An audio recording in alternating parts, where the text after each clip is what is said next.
The huge chamber floated high above Thalor Prime. Its walls shone like clear crystal under soft blue lights. Inside sat the leaders of the Galactic Council. They were old races, very old. Some had walked among the stars when humans still used stone tools. The Vexari were tall and made of living crystal. Light bent and sparkled inside their bodies. The Zorath looked like giant insects with black shells and many clicking legs. Other species filled the seats too. Tall, feathered beings from the Aloy worlds, slow-moving gas clouds held in metal rings, and more. Today the chamber felt heavy with purpose. Councillor Vexlar stood at the center platform. His crystal body glowed bright white, a sign of anger among his people. He raised one long arm. A deep hum filled the room. Every holoscreen in the chamber turned on at once. For too long, Vexlar said in the common trade language, we have watched the humans spread. They build fast. They claim worlds without asking. They breed like insects in warm mud. Their ships grow in number every cycle. This must stop. A low murmur moved through the seats. Many heads nodded. A few did not. Vexlar continued, the Terran Empire has crossed every line we drew. They settle beyond the agreed border. They mine asteroid belts claimed by smaller members. Their weapons become stronger each year. If we do nothing, they will reach the core worlds in less than 50 cycles. We cannot allow this. He turned to face the main holoprojector. Today we speak with one voice. The Council demands the following. The Terran Empire will stop all new colonies outside the Sol sector. They will reduce their fleet by half within 1 standard year. Every remaining ship will carry Council monitors. These monitors will have full access to logs, weapons, and navigation. Refusal means full economic sanctions, trade stops, fuel stops. If needed, force will follow. Then applause broke out. Sharp crystal clinks from the Vexari, dry clicks from the Zorath, soft wing flaps from the Aloy. Only a handful of smaller species stayed quiet. They knew what came next. Vexlar raised his arm again. The message is sent. Wideband, every relay, every border beacon. They will hear it. Far across the Orion Arm, on the blue-green world called Earth, it was early morning in Washington. Sunlight came through thick windows into the White House Situation Room. Screens covered the walls. Maps of stars glowed in soft colors. People sat around a long table. Coffee cups steamed. No one spoke loudly. President Daniel Hayes sat at the head. He was in his early 50s. Short brown hair, calm gray eyes. He wore a dark suit without a tie. Next to him sat Secretary of Defense Laura Bennett. She had sharp features and black hair pulled back tight. Her uniform jacket carried many small pins from years of service. On the other side sat Admiral Stephen Morales. He was broad-shouldered, with a short gray beard. His dark blue naval coat looked crisp, even at this hour. A young aide stepped forward. Sir, the message just arrived. Full broadcast. It's already on every news channel. Daniel nodded once. Play it. The main screen lit up. Vexlar's tall crystal form appeared life-size. His voice came through speakers, smooth but cold. The demands repeated exactly as spoken in the council chamber. When the alien finished, the screen went dark. No one moved for several seconds. Laura Bennett broke the silence first. She leaned back in her chair. A small smile touched her mouth. Well, they finally said it out loud. Stephen Morales rubbed his beard. 37 species signed off on that. Means they talked about it for months. They think we're scared. Daniel looked at both of them. Are we scared? No, sir. We're annoyed. A quiet laugh moved around the table. Tension eased just a bit. Daniel stood up. He walked to the big map of known space on the far wall. Red lines marked council borders. Blue lines showed Terran space, much smaller on the map, but thick with colony dots. He pointed at the border zone. They want us to shrink, stay in our cradle, pay them to watch us. Stephen joined him. They don't know our real numbers. Their spies see shipyards on Mars and Luna. They see training bases on New Virginia, but they don't see the automated lines on Callisto, or the hidden slips in the Kuiper Belt, or the ones in deep space around Barnard's Star. Laura stayed seated. She tapped a tablet. Their math is wrong too. They think we have maybe 4,000 capital ships. They're off by a lot. Daniel turned back to the room. Options? A rear admiral named Kevin Ruiz spoke up. He commanded the cruiser groups near Alpha Centauri. We can send a polite no. Acknowledge receipt. Nothing more. Gives us time. Another voice, Colonel Megan Torres, Marine Commander, added, or we move a few task forces closer to the line. Quietly. Let their scouts see movement. Nothing loud. Just enough to make them think. Daniel shook his head slowly. Not yet. First we answer. Short, clear, no threats, no begging. He returned to his seat. Draft it now. I want 3 lines. One thanks them for their message. One says we received it. One says we will consider our next steps. Send it from my office. Plain video. No fleet in the background. No flags. Just me at my desk. Laura raised an eyebrow. That simple? Daniel said. They expect shouting, or silence that means fear. We give them calm. Stephen crossed his arms. They'll read it as weakness. Let them, Daniel replied. For now. The room got to work. Aides typed. Officers checked secure channels. Within 20 minutes the short message was ready. Daniel read it once on his tablet. He nodded. Record it. A camera lowered from the ceiling. A soft light turned on. Daniel sat straight. No notes. No script in sight. He looked into the lens. To the Galactic Council, thank you for your message. The Terran Empire has received and understood your demands. We will review them carefully and decide our next steps. That is all. He gave a small nod. The red light blinked off. Laura let out a short breath. Short and sweet. Stephen smiled for the first time. They're going to hate that. Daniel stood. Good. Let them stew. Meanwhile, I want quiet updates every 6 hours. Fleet status, yard output, colony reports. No big moves yet, just eyes open. People nodded and left the room in small groups. The Situation Room slowly emptied until only Daniel, Laura, and Stephen remained. Laura looked at the dark screen where Vexlar had spoken. They really think we'll fold. Daniel walked to the window. Outside, the Washington Monument stood tall against the morning sky. A few early runners moved along the paths. They don't know us yet, he said quietly. Not really. Stephen joined him. When they figure it out, it's going to be a bad day for someone. Daniel kept looking outside. Maybe, but not today. He turned away from the window. Get some rest, both of you. The real work starts when they answer. Yes, sir. Stephen gave a short salute. We'll be ready. They left. Daniel stayed alone for a moment. He looked at the star map one last time. The blue dots of human worlds looked small next to the vast red border. But he knew the truth. The map lied. The real numbers were already moving, quietly, patiently, like always. He switched off the lights and walked out. The message was sent. Across hundreds of human worlds, the answer came without noise.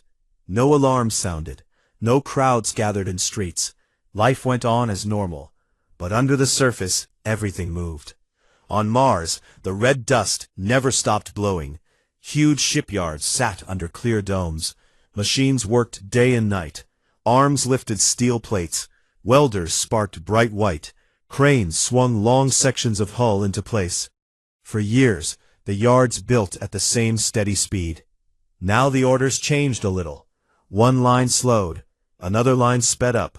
New slips opened in hidden bays, deep. No one made speeches about it. The workers simply did more of what they already knew how to do. Farther out, on Titan, methane rain fell soft and slow. Underground factories hummed. Robots moved in perfect lines. They printed engines, shields, and guns. Every few hours, a new freighter left the dark hangars. It carried parts to secret assembly points in the outer system. The people who ran these places wore plain gray jumpsuits. They drank coffee from metal mugs. They talked about sports and family. They never talked about war. In the green fields of New Virginia, the training camps looked quiet from above. Soldiers ran laps. They practiced with rifles. They loaded dropships. Colonel Megan Torres walked between the lines. She was short, with dark hair tied back. Her voice stayed calm. "Again," she said to a platoon that missed a step. "Faster this time." The soldiers did not complain. They knew something big was coming. They felt it in the extra drills, in the new ammo crates that arrived without explanation, in the way officers checked weapons twice instead of once. Out in deep space near Barnard Star, a small station floated alone. No lights showed on the outside. Inside, Captain Kevin Ruiz stood on the bridge of the heavy cruiser Independence. The ship was old, but strong. Its hull carried scars from drills and real fights. Kevin looked at the main screen. A message from Admiral Morales appeared in green text. "Reposition to Sector Gamma 4. No active scans until ordered. Hold position and wait." Kevin nodded to his first officer. "You heard it. Course change. Minimal power. We ghost in." The Independence turned slowly. Engines glowed faint blue, then dimmed. The ship slipped into hyperspace like a shadow. Around it, other ships did the same. Cruisers, destroyers, carriers. They moved without signals, without chatter. Just silent orders passed through tight beam lasers. Back on Earth, the news channels mentioned the Council demand for one day. Then a big soccer match took over the headlines. People watched games. They cooked dinner. They took kids to school. A few talked about the aliens at work. Most shrugged. "They always complain," one man said in a lunchroom. "Let them complain." In hidden bunkers under the Rocky Mountains, analysts watched screens. Numbers climbed. Fleet readiness, factory output, fuel reserves. One screen showed ship counts, the real count, not the one spies saw, not the small number the Council believed. The true line kept rising, slowly, surely, like a river filling after rain. Admiral Stephen Morales sat in his office at Fleet Headquarters on Luna. The room had no windows, only screens. He drank black coffee. His gray beard caught the blue light from the displays. An aide came in, young, nervous. "Sir, spy reports from Council Space. They say we look calm, too calm. They think we are bluffing." Stephen smiled a little. "Good. Let them think that." The aide left. Stephen leaned back. He remembered the first contact years ago. Aliens arrived in shining ships. They spoke of rules, borders, limits. Humans listened. Then humans built anyway, quietly. Every colony learned to make its own parts. Every child learned basic ship engineering in school. Every factory had backup plans. The Empire did not shout. It worked. 3 systems away, a supply convoy moved through normal space. Freighters carried food, steel, and rare metals. Escorts flew close. Small fighters darted like fish. The convoy looked ordinary, but each freighter held extra holds, sealed, locked, full of missile tubes and shield generators. The captains knew. They said nothing. On the colony world of Eden Prime, farmers worked the fields. Tall corn grew under double suns. Kids played near the houses. In the main town, a bar stayed open late. People drank beer and laughed. A news holo played in the corner. It showed the Council message again. A farmer named Brandon laughed loud. "They want us to stop growing? Good luck with that." His friend Amanda smiled. "They don't know how stubborn we are." They clinked glasses. Life went on. In the Council spy network, reports flowed back. Human fleets stayed in port. No big movements, no panic, no new speeches from President Hayes. The spies sent pictures. Empty shipyards on the surface, quiet streets, normal traffic. The Council analysts read the reports. They smiled. "See," one said, They freeze like prey. Counselor Zorath Kai clicked his mandibles. He sat in a dark chamber on the council station. Screens showed human worlds. Primitives, he said. They pretend strength, but inside they shake. We will crush them if they do not bend. His aides agreed. They wrote new plans. Sanctions first, then blockades, then ships if needed. They felt sure. Humans were young, soft, easy. But the spies missed things. They missed the factories under mountains. They missed the ships hidden in gas giants. They missed the automated yards and dead systems. They missed the millions of small drones building in secret. They missed the way every human citizen kept a reserve kit, tools, seeds, blueprints, ready for anything. On Earth, President Daniel Hayes walked in the White House garden. It was evening. Lights came on along the paths. He stopped near a rosebush. Laura Bennett walked with him. She carried a tablet. Update, sir. All task forces in place. Yards at 110%. No leaks, no chatter. Daniel touched a flower. Good. Keep it quiet. Laura looked at him. They will push again soon. Another message. Maybe threats. Daniel nodded. Let them. We answer when ready. They walked on. Crickets sang in the grass. Somewhere far above, stars shone cold and bright. The galaxy waited. The council planned. The spies watched. And the Terran Empire prepared. Not with noise, not with anger, with the same calm steps it always took. One ship at a time, one factory at a time, one quiet order at a time. The clock ticked. The days passed. Nothing seemed to change on the surface, but everything changed underneath. And when the time came, the galaxy would see, not because humans shouted, but because humans never stopped building. 3 weeks passed after the council sent its demand. No one on Earth shouted. No parades marched. No ships raced to the border with guns hot. The days felt normal. People worked. Kids went to school. Rain fell on cities. Sun shone on farms. Then the reply came. It started from a small relay station near Proxima Centauri. The station looked plain. Just a metal sphere with antennas. No flags, no bright lights. Inside, a single operator sat at a console. He pressed one button. The message went out wideband, clear, simple, to every corner of known space. On Earth, the broadcast played in the White House Situation Room. President Daniel Hayes sat alone at a plain wooden desk. No fancy background, no seal behind him. Just a gray wall and a small lamp. He wore a white shirt with sleeves rolled up. He looked straight into the camera. His voice stayed even, calm, almost friendly. To the Galactic Council, thank you for your message. The Terran Empire has received your demands. We have no plans to stop our work. We will not reduce our fleet. We will not accept monitors on our ships. We do not seek conflict, but we do not bow to threats. He paused for a second. A small smile touched his mouth. Instead, we invite you to watch. We run exercises all the time. This one is no different. Come see for yourself. Coordinates follow.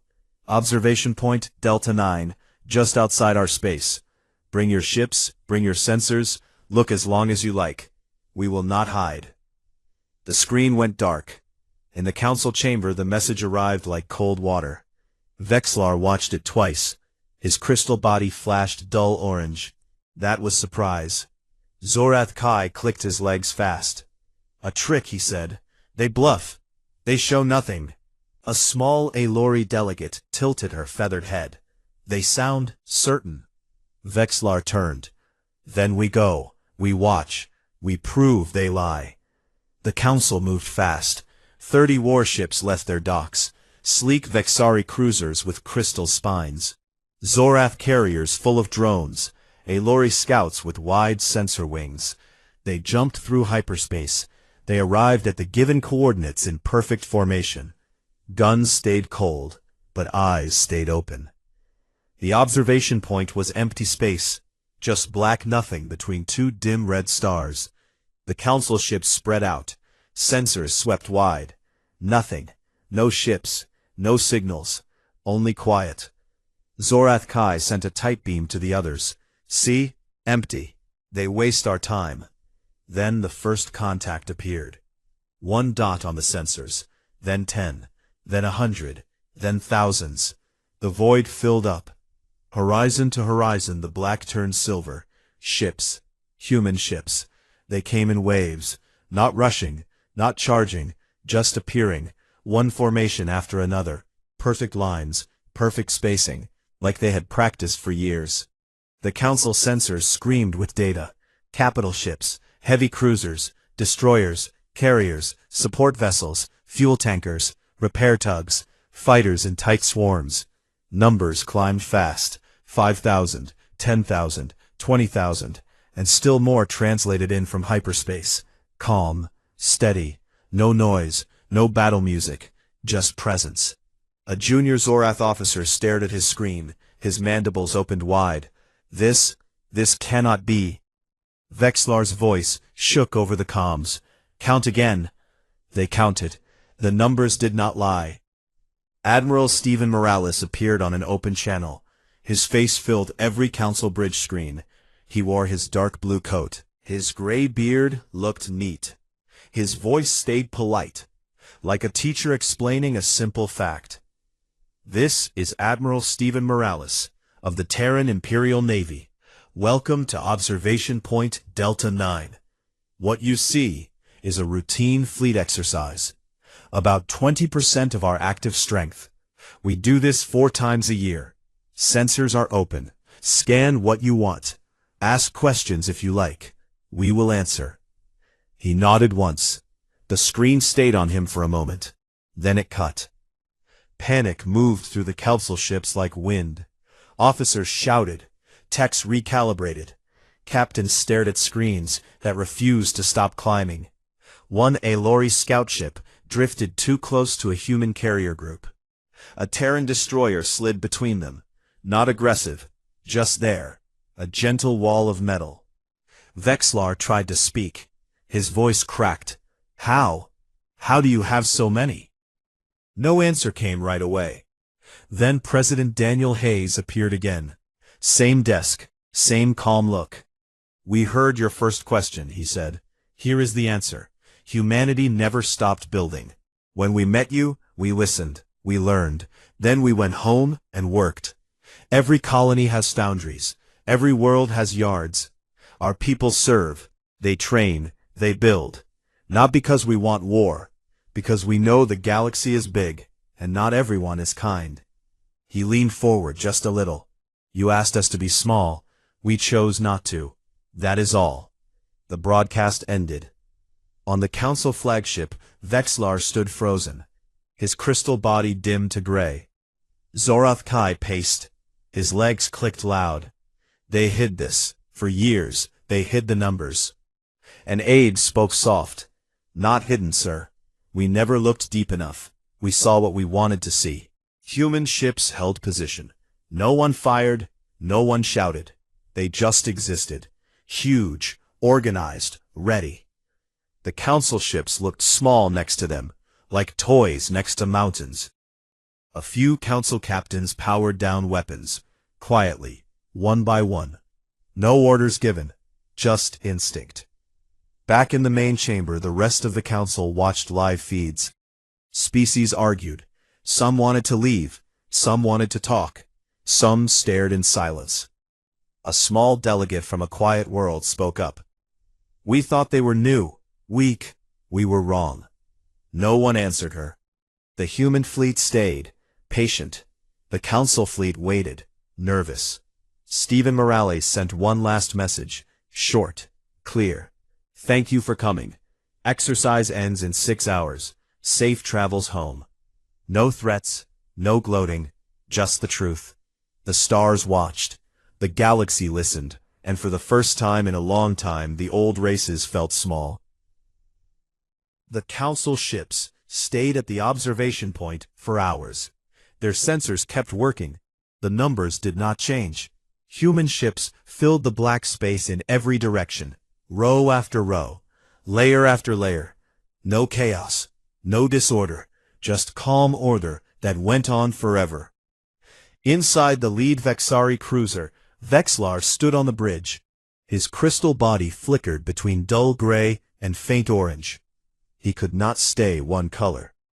His aides moved around him. They whispered. They checked screens again and again. Every new scan gave the same answer. More ships, bigger total, endless. A young Vexari tech spoke in a low voice. Sir, the count now passes 32,000 active hulls. Not counting support craft, not counting drones, not counting fighters. Vexlar turned slowly. Light inside him dimmed more. Impossible. The tech looked down. The data does not lie. Across the formation, Zorath Kai paced on his own carrier. His many legs clicked fast against the deck. He stopped at a holo display. It showed the human fleet in bright blue dots. The dots covered the whole map. No empty space left. Send another query, he ordered. Ask for shipyard data. Ask for production logs. Ask anything. The comms officer tried. The reply came fast. A simple text message from Admiral Stephen Morales. All requested data is classified, but feel free to keep scanning. We hide nothing here. Zorath Kai slammed one claw on the console. Sparks flew. They mock us. No one answered. The bridge crew stayed quiet. On a small Aloy scout ship, the captain sat with her wings folded tight. She watched the feed from her sensors. Human carriers launched practice waves of fighters. The small craft moved in perfect patterns. They danced. They turned. They formed shapes no one had seen before. Then they returned to their bays without a single mistake. The Aloy captain spoke soft to her first officer. They train like this every quarter? The officer nodded. So they say. She looked out the viewport. A Terran heavy cruiser drifted past, close enough to see the name painted in white letters. Independence. Its hull was smooth, no rust, no dents from battle, just quiet strength. How long have they prepared? She asked. No one knew. Back in the main council chamber, the live feed played on every wall. Delegates from dozens of species watched. Some stood, some sat frozen. A gas cloud being in its metal ring pulsed slow red light. That meant fear. A tall, feathered Aloy elder dropped her head low. Her crest fell flat. One delegate from a small rim world spoke first. His voice shook a little. We thought they were children. New, loud but weak. Another voice answered. We were wrong. Arguments started. Loud, fast. Vexari wanted to leave at once. Zorath wanted to send more ships. Smaller species wanted peace talks now, before anything worse happened. A quiet voice cut through the noise. It came from a delegate no one noticed much, a slow-moving being from a cold ocean world. His skin was pale blue. His words came slow. Look at the pattern. Everyone turned. He pointed at the holo feed. The human formations. They do not threaten. They demonstrate. They show scale. They show control. They do not fire. They do not chase. They wait. The room grew quieter. He continued. This is not anger. This is math. A junior Zorath analyst stepped forward. He held a tablet. His voice was small. If their yards keep this pace, if every colony builds at the same rate, they can double this fleet in under 5 standard years. Gasps moved through the chamber. Double? Vexlar asked from his ship. His voice came over the link. The analyst nodded. Yes, sir, and that is a low estimate. They have hidden slips, automated lines, reserve materials. We never saw the full picture. Silence fell again. On Earth, President Daniel Hayes sat in the Situation Room. Screens showed the council ships. Small red dots, lost in a sea of blue. Laura Bennett stood next to him. She crossed her arms. They are breaking, she said. Daniel watched the feed. They are learning. Stephen Morales joined them. He carried a fresh cup of coffee. Our people are holding position. No changes, no hot guns, just waiting. Daniel nodded. Good. Let the lesson sink in. A new message appeared on the main screen. From the Council flagship. Vexlar's face filled the view. His crystal body looked tired. Light moved slow inside him. Terran Empire, he said. We request clarification. How long have you maintained this force? Daniel answered himself. He stepped to the camera. Same calm voice. Since the day we met you. We listened to your rules. We respected your space. Then we built for our own. Not to conquer, not to threaten. To survive. To grow. To stand equal. He paused. You asked us to shrink. We said no. That is the clarification. The screen went dark. Vexlar stared at the empty feed for a long time. Then he turned to his officers. Prepare to withdraw. No one argued. The Council ships began to move. Slow at first, then faster. They formed up. They opened jump points. One by one, they vanished into hyperspace. No goodbyes. No final words. Just quiet retreat. The human fleet stayed. They did not chase. They did not cheer. They simply held formation until the last Council ship left. Then Admiral Morales gave one order. Exercise complete. Return to normal patrols. Well done. Across the fleet, ships turned. Groups broke apart. Carriers recovered fighters. Cruisers set course for home ports. Everything smooth. Everything normal. Like nothing special had happened. But something had. In the Council chamber, the delegates sat in near silence. Vexlar appeared on the main holo. His voice sounded old. The demand is withdrawn. Oversight is cancelled. Sanctions are not possible. Murmurs started. Some relief, some anger, some fear. Zorath Kai stood up fast. We cannot accept this. Vexlar looked at him. We already did. The old crystal being turned away. His aides helped him leave the platform. For the first time in centuries, a council leader looked broken. Smaller species watched. They made notes. They sent quiet messages to their home worlds. Messages about new friends, about new trade, about bypassing the old rules. On Earth, Daniel Hayes switched off the big screen. He looked at Laura and Stephen. That's enough for today, he said.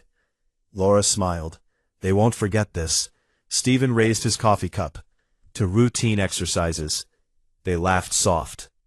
Outside the window, the sun set over Washington. Lights came on in the city. People walked home. Life went on. But the galaxy had changed. Not with explosions, not with speeches, with simple truth. And the truth was clear. Humanity was here. Humanity was ready. Humanity would not be small. The council chamber felt colder than before. Lights stayed low. Delegates sat in their seats without moving much. No one clapped. No one argued loud. The big hollow screen in the center showed empty space where the human fleet had been. Now only stars looked back. Vexlar returned to the platform last. His crystal body moved slow. Colors inside him stayed dull gray. No bright flashes, no proud white glow. He stood straight, but looked smaller than before. He raised one arm. The room went quiet. The demand is no longer active, he said. His voice sounded thin. Oversight is cancelled. Sanctions will not move forward. The proposal is removed from all records. A soft sound moved through the chamber. Not cheers, not anger. Just air leaving lungs. Relief mixed with something heavy. Zorath Kai stood up fast. His legs clicked hard against the floor. This is surrender, he shouted. We cannot accept defeat from children. Vexlar turned to him. Light flickered once inside his body. Weak, tired. It is not defeat, it is reality. We asked, they answered. We saw. Now we stop. Zorath Kai opened his mandibles wide. No words came. He sat down again, slow. His aides looked away. A small delegate from a water world raised one pale blue hand. What happens next? Vexlar looked at the empty screen. We adapt, we speak to them, Not as masters, as equals, or we stay quiet. The chamber stayed silent after that. Delegates left one by one. No big speeches, no plans for revenge, just quiet steps down long halls. Vexlar resigned the next day. He sent a short message. No reasons given, no blame placed. He simply stepped away. His people accepted it without question. A new elder took his place, younger. Someone who would listen more and demand less. Zorafkai lost support fast. His faction shrank. Meetings grew small. Voices grew quiet. Other species started to talk without him. Trade deals, border agreements, new rules. The old insect strategist sat alone in his chamber most days. He stared at old maps. He clicked his legs slow. No one came to ask his opinion anymore. Smaller worlds moved first. A message arrived at Earth from the rim systems. Simple words, requests for talks. Not through the council, direct. President Daniel Hayes read them in his office. He smiled a little. Answer them, he said to Laura Bennett. Polite, open, no rush. Laura nodded. She sent replies the same day. Short meetings started soon after. Not on big stations. Not with guards and flags. Quiet rooms on neutral moons. Humans brought coffee. Aliens brought their own drinks. They talked about grain, about fuel, about shared lanes through space. No one mentioned ultimatums. Earth stayed calm. President Hayes spoke to the people one evening. He sat at the same plain desk, same rolled-up sleeves, no crowd outside, no bright lights. He looked into the camera. We did not look for this moment, he said. We did not want to scare anyone. We simply said no when someone told us to stop living, to stop growing, to stop being who we are. He paused. The galaxy is large. There is room for everyone. We take our place. Not more, not less. We build, we learn, we stand ready. That is all. He gave a small nod. The screen went dark. People watched at home, in bars, in living rooms, on colony worlds under strange skies. No one cheered loud. A few smiled. Most just went back to what they were doing. Dinner on the table, kids in bed. Work, tomorrow. But something felt different. A quiet pride. Not loud, not angry, just sure. In space, the fleet returned to normal. Ships docked at stations. Crews took leave. Engineers checked engines. Captain Kevin Ruiz stood on the Bridge of Independence. He looked out at the stars. A young ensign walked up. Sir, was it real? All those ships? Kevin smiled. It was real, and it was just a part. The ensign looked out too. They won't try again. Kevin shook his head. Maybe, maybe not. Doesn't matter.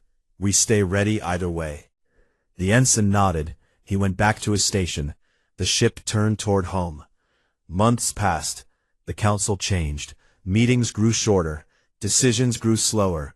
Old rules bent. New voices spoke louder. Some species left the old alliance, not with anger, just quiet steps toward new friends. Trade grew. Human goods appeared on alien markets. Alien foods appeared on human tables. Ships crossed borders without fear. No monitors, no threats, just normal life. One day a message came from an old council world, not official, just a single scientist.